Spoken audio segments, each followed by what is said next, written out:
Boa noite, senhoras e senhores.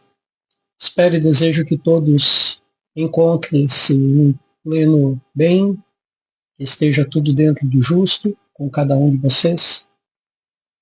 Avançamos hoje para uma parte especial do nosso estudo, a qual acharam que eu tinha parado na última semana, né?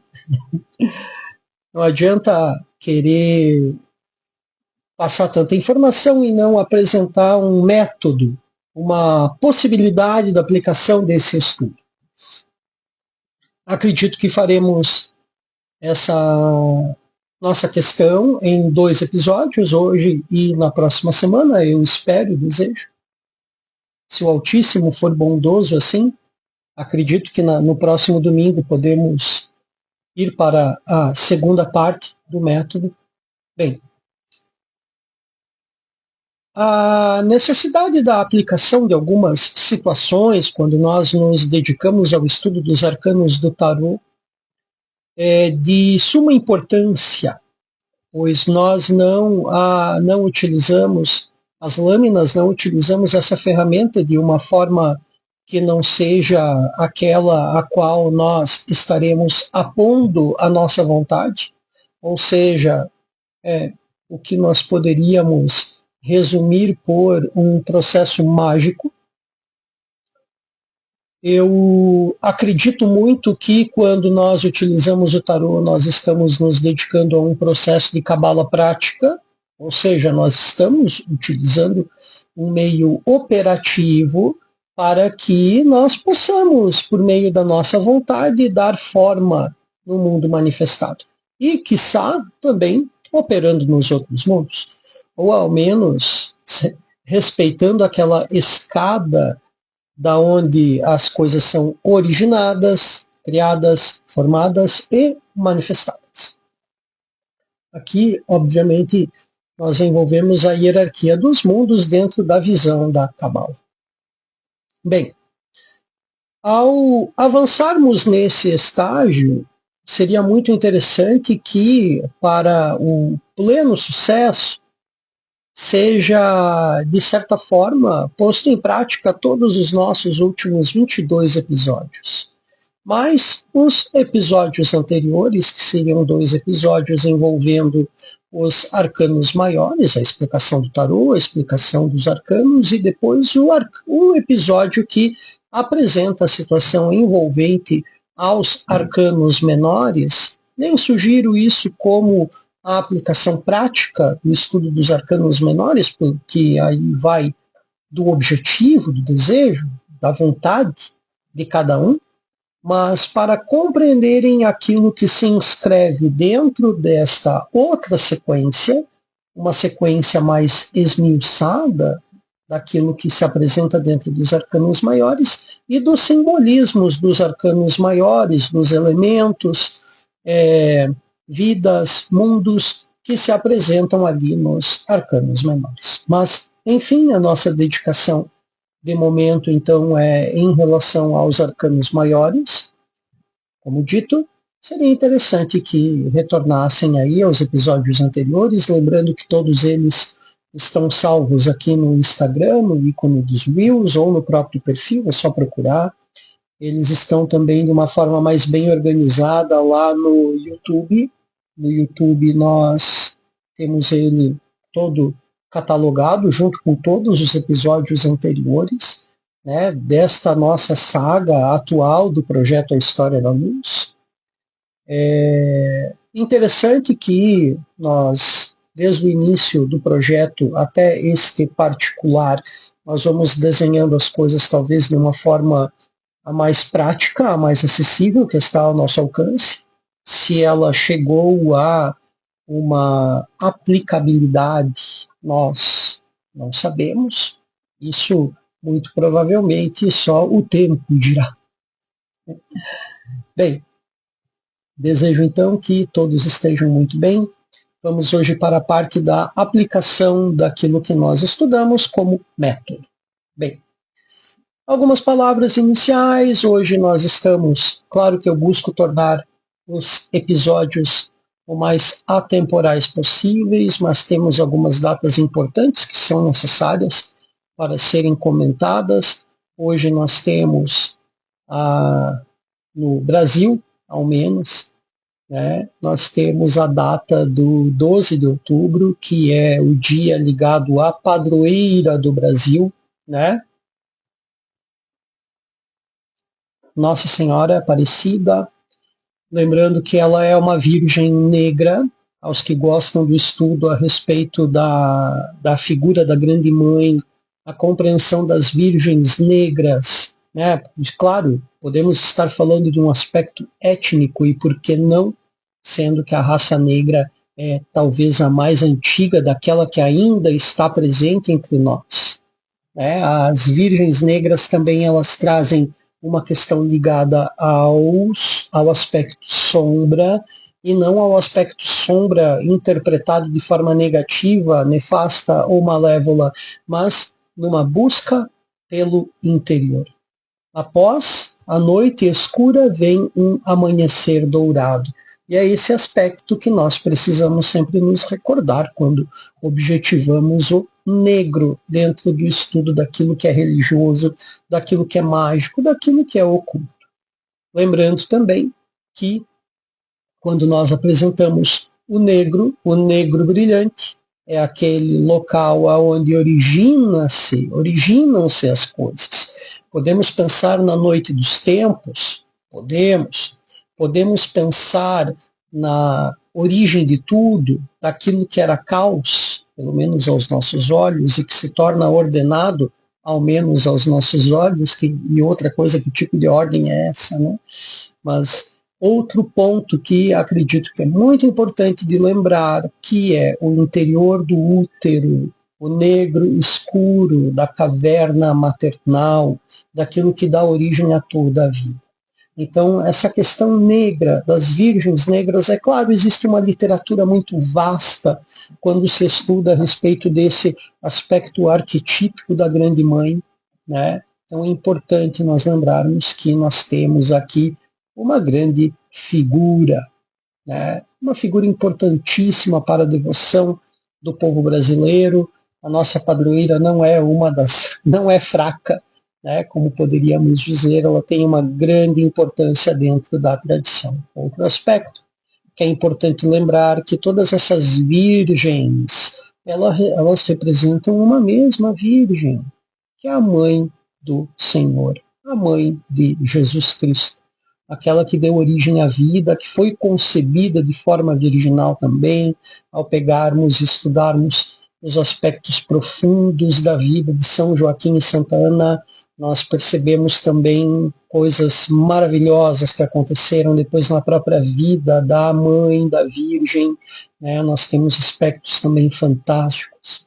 É claro que também isso faz parte da história não contada dentro da literatura bíblica, né? Mas faz parte aí de todo aquele conhecimento do cristianismo esotérico, e acredito que, se você está aí e acompanha o nosso projeto, sabe muito bem do que eu estou falando.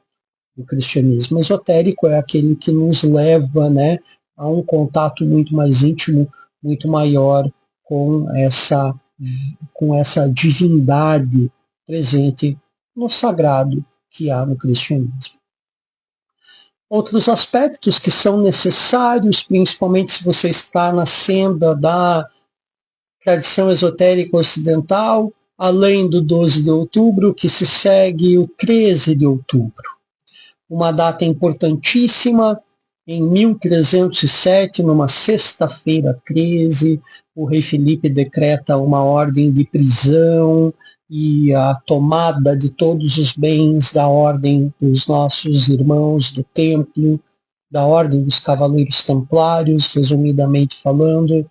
Isso, é claro, que foi um decreto que aconteceu dentro da França. Alguns outros países próximos também acataram o decreto, outros países não acataram.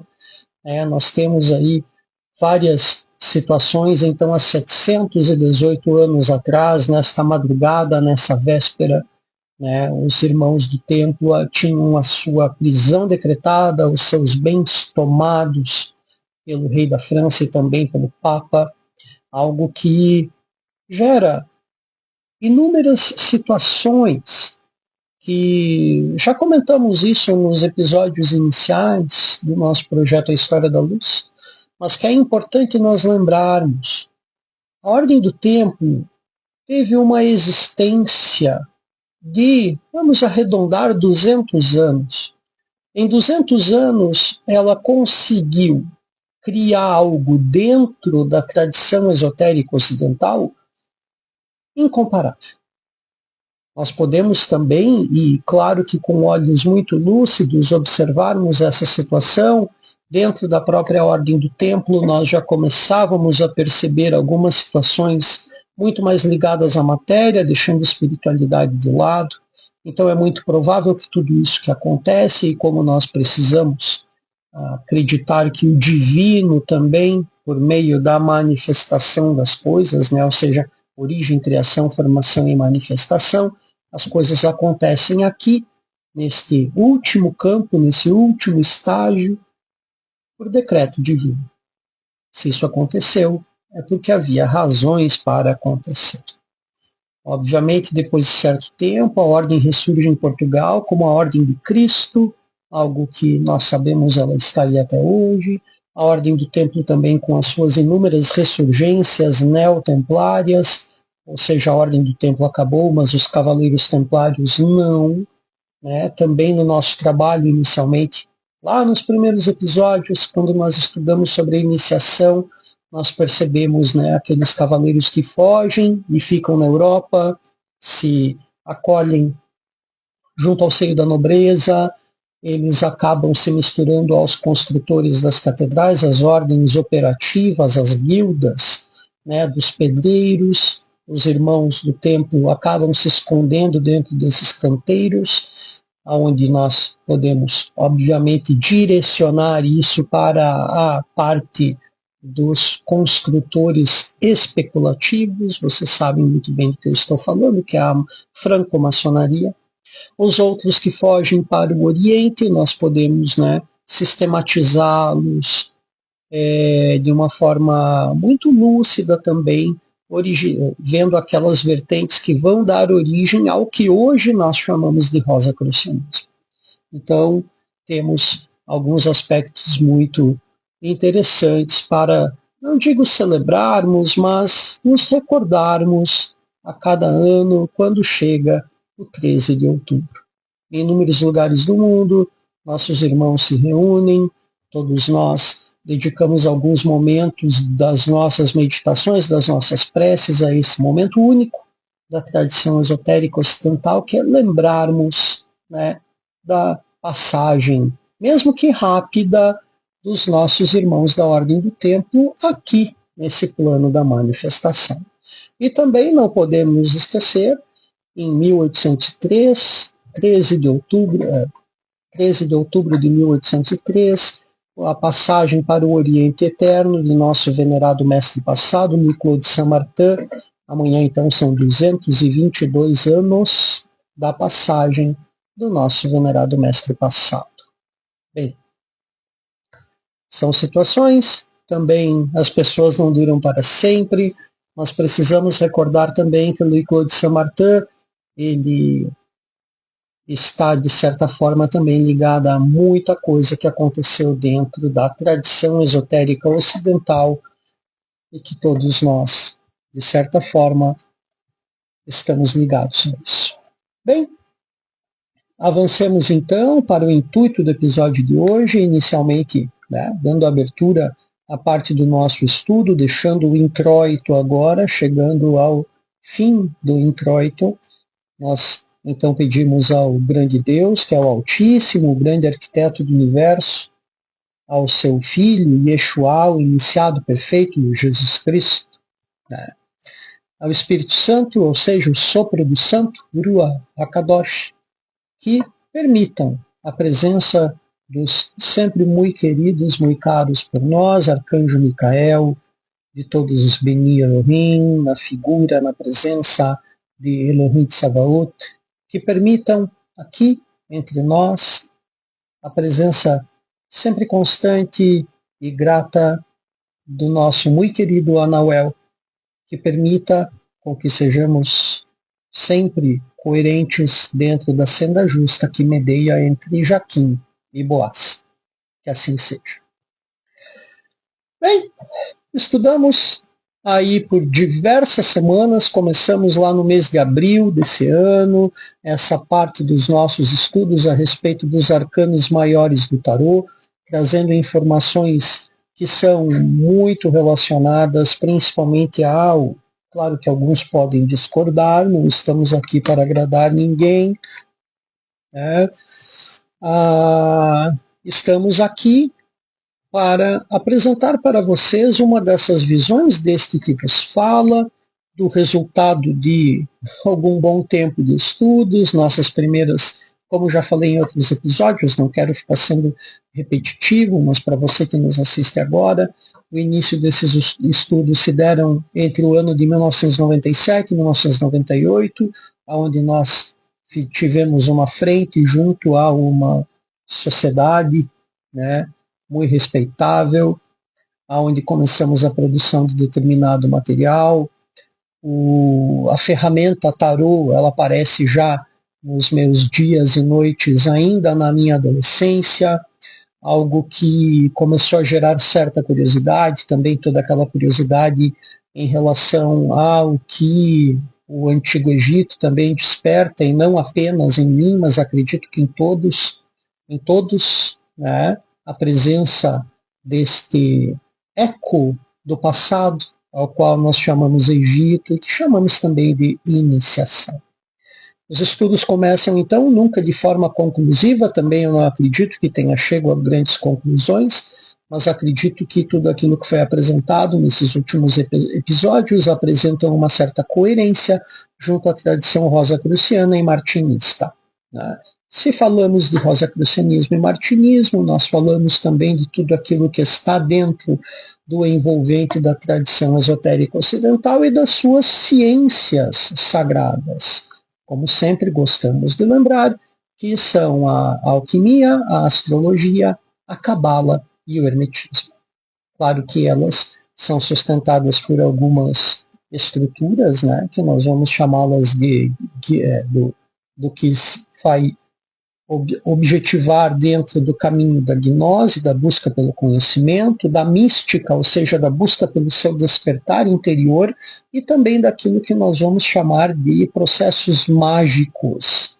Mágicos, exatamente aquilo que envolve a vontade dentro da manifestação das forças da natureza. Então, temos este olhar que busca levar a uma coerência do nosso projeto, do nosso estudo. Tá? Chegando agora, na semana passada, terminamos o nosso trabalho com o último arcano, o arcano de número 21, lembrando que para nós o louco não é o arcano 22, o louco ele está relacionado à 21ª letra hebraica, que é Shin, depois nós temos Tav, que é aquela letra que formaliza o processo todo de presença do mundo, aonde, havendo necessidade, retomem aos episódios passados e coloque o seu estudo em dia. No episódio de hoje, então, a parte 1 daquilo que nós vamos trabalhar como método, trazendo informações a respeito daquilo que nós podemos considerar um método, e dessa forma, qualquer um que se dá ao estudo dos arcanos do tarô, sejam maiores ou menores, eles vão entrar em concordância conosco, que é o processo do estudo diário. Alguns, dentro da tradição do tarô, da tradição dos arcanos maiores, é chamada de a carta do dia. Nós evitamos o uso do termo carta, nós preferimos o termo lâmina ou mesmo arcano. Então nós podemos intitulá-lo de a lâmina do dia ou o arcano diário. Você só vai se iniciar, você só vai poder se dedicar dentro disso que nós chamamos de caminho da autorrealização com o uso dos arcanos, com o seu estudo diário. Apenas assim. Bem, inicialmente, o que você precisa? De tempo e vontade. Você não precisa fazer esse estudo de forma diária, mas é interessante que você comece com o primeiro arcano, depois no outro dia ou alguns dias depois o segundo arcano e por assim em sequência, até você ter passado pelos 22 arcanos. Nós sugerimos de forma muito franca que ao estudar o arcano, você também estude a letra hebraica correspondente. O nosso método que trazemos aqui, nós não temos nenhuma inversão entre o arcano 11 e o arcano 8, não temos essa inversão, não acreditamos que ela seja coerente, tá? Mas, por quê? Porque nós deixamos cada um dos arcanos realmente vinculado à letra hebraica. Isso é necessário, tá? É necessário porque você está se deparando com um caminho de auto-iniciação. Sejamos francos, sejamos coerentes. Você precisa ter uma relação com esta energia que apresenta o arquétipo aos teus olhos. Tá? Então, de início, o que é recomendado? Um caderno. Recomendo o uso de cadernos do tipo costurados, capa dura, porque para você arquivar isso com o passar dos anos se torna muito prático. Tá? Um deles eu não tenho aqui agora, quer dizer, está ali, mas eu não quero levantar. Eu tenho um aqui que é um caderno, talvez um dos meus mais antigos cadernos. Esse tipo de caderno, lombada costurada, capa dura. Esse aqui, vejamos aqui, ó, a primeira anotação dele vem de 1999.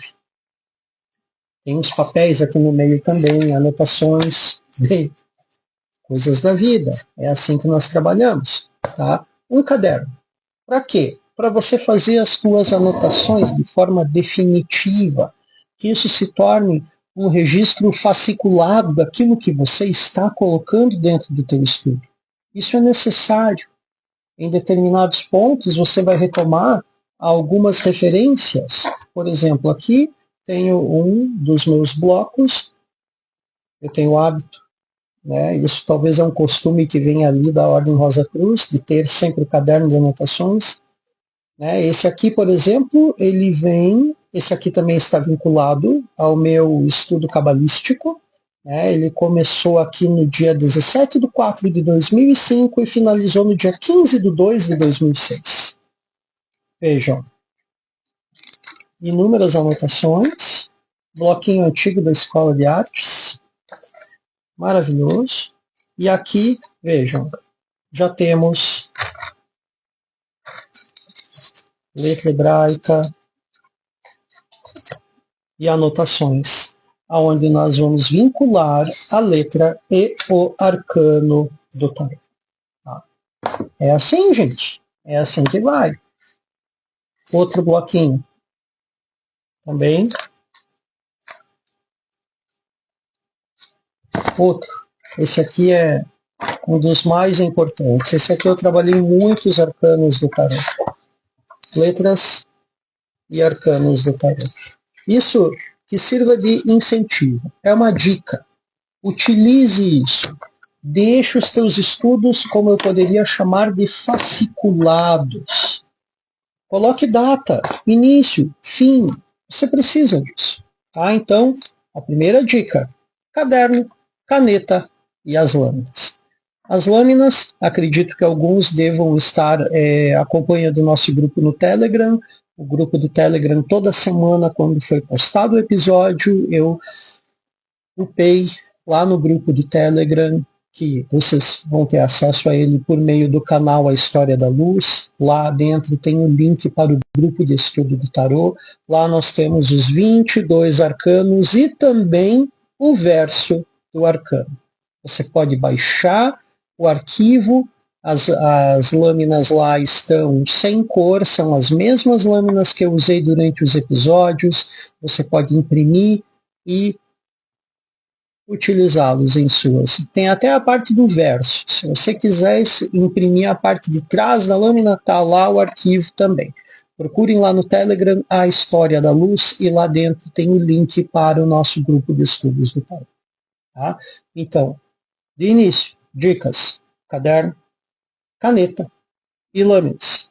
Caneta preta, tá? Por favor, preto sagrado no branco virginal. É essa a coerência da tinta preta no papel branco.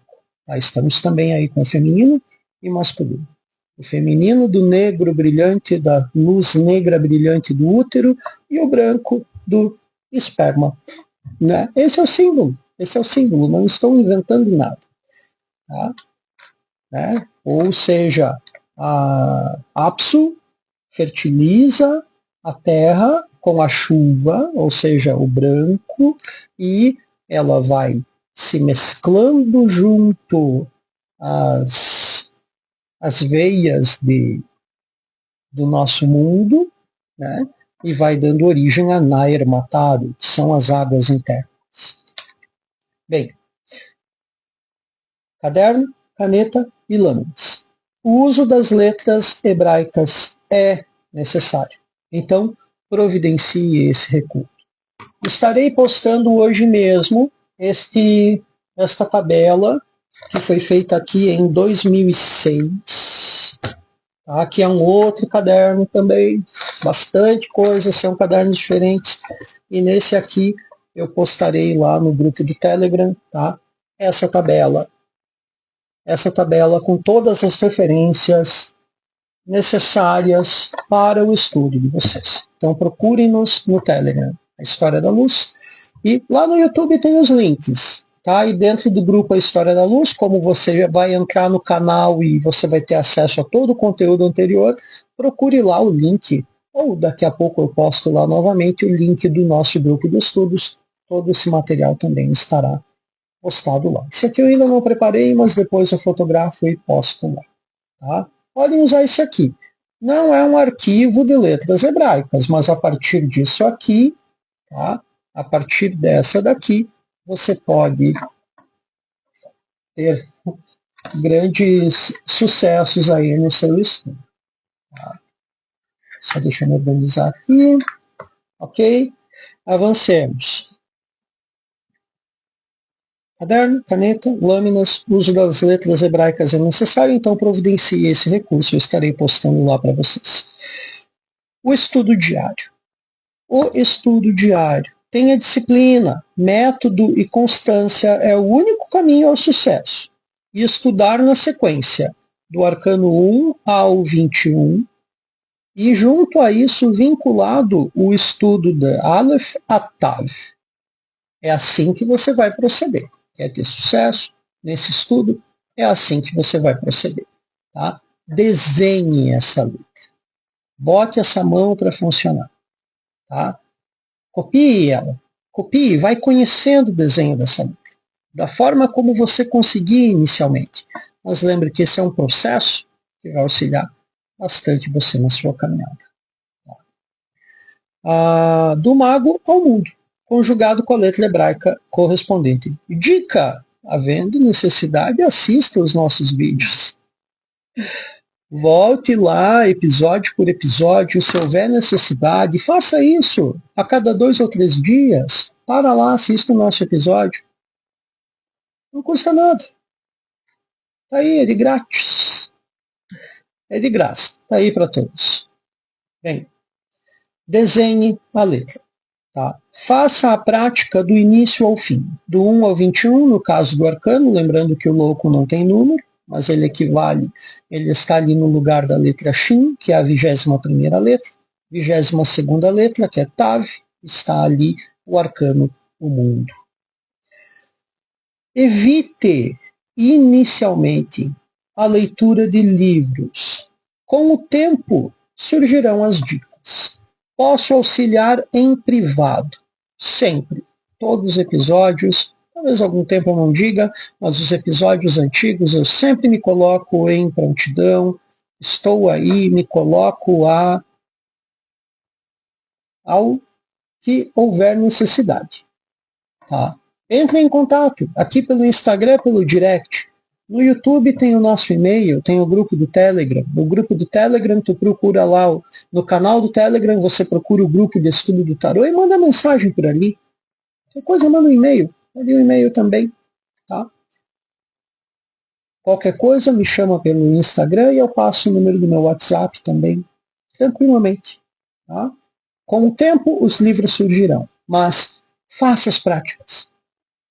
Faça essas práticas inicialmente. Depois, após o ciclo completo, estudou do mago até o mundo, de Aleph até Tav, aí você tome como disciplina a aplicação de tudo aquilo que você estudou na caminhada. Permita-se observar os desenhos, permita-se observar. Recomendo, olha, recomendação mesmo, introduza-se no mundo do tarô por meio do tarô de Marselha. É o mais seguro. Os símbolos que estão ali são antiquíssimos, né? Ele descende lá, nós temos o tarô de Corrida de Gebelã, que também são esses desenhos do tarô de Marselha. A escola de Marselha é uma escola muito antiga, que apresenta para nós esses símbolos. Sabemos que eles devem, né, eles têm algumas características ao tarô egípcio. De momento, nós não vamos explorar o tarô egípcio. Tá? Talvez futuramente podemos, né, explorar isso, mas de momento não. Tá? Porque, enfim, não quero entrar nesses detalhes. Tá? Então, meus caros, por hoje é isso. Tá? Semana que vem trarei algumas situações mais profundas dentro do método, apresentando para vocês algumas dicas extremamente válidas. Lembro, não estamos aqui com o intuito de formar cartomantes de forma alguma. Se você está pretendendo entrar no caminho do tarô para se tornar aí um leitor de cartas e ganhar dinheiro com isso, não é aqui que você vai encontrar dicas. Aqui é a respeito da autoiniciação, do autoconhecimento, da autorrealização. Não recomendo que você se torne um cartomante. A vida iniciática não é para ser profanada dessa forma. Agradeço a cada um de vocês, fiquemos todos no bem e até a próxima.